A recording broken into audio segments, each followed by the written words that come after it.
धारावी पुनर्विकास विरोधात ठाकरेंची शिवसेना आंदोलन करणार। सोमवारी ठाकरेंच्या शिवसेनेचे मुलुंडमध्ये मेळावा। आदित्य ठाकरेंचं मेळाव्यात संबोधन।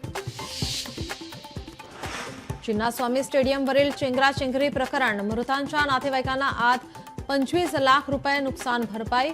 कर्नाटक सरकारनं वाढवली नुकसान भरपाईची रक्कम। मुंबईत घाटकोपर वर्सोवा मेट्रोला 11 वर्ष पूर्ण। 11 वर्षात तब्बल 111 कोटी प्रवाशांनी केला प्रवास।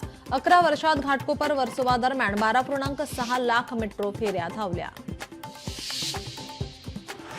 मुंबईकरांची ई शिवनेरीला पसंती कायम। ई शिवनेरी बनली मुंबईकरांची लाडकी। बस सेवेला 2 वर्ष पूर्ण, कमावले 50 कोटी।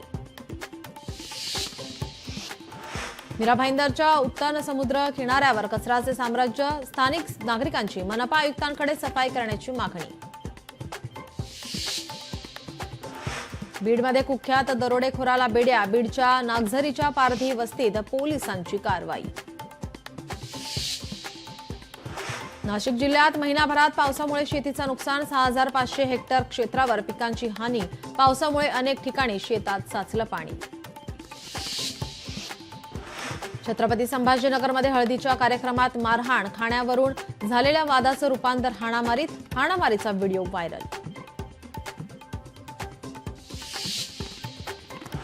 नाशिक रोड सेंट्रल जेलमध्ये कैद्याला मारहाण। 3 कैद्यांची एका कैद्याला मारहाण। समीर सोनवणे या कैद्याला फरशीच्या तुकड्याने मारहाण।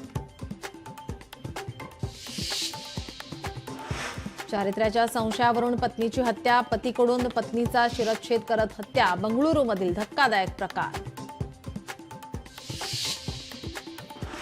जळगावच्या मेहरुण तलावात बुडून 24 वर्षीय युवकाचा मृत्यू। आपत्ती व्यवस्थापनकडून मृतदेह शोधण्याचं काम सुरू। घटनास्थळी नागरिकांची मोठी गर्दी। इचलकरंजीच्या टाकवडेत गावठी कट्टा घेऊन फिरणाऱ्याला अटक। आरोपीकडून गावठी कट्टा, 2 जिवंत काडतूस जप्त। लोकशाही मराठी ऐका, पहा, जागरूक रहा।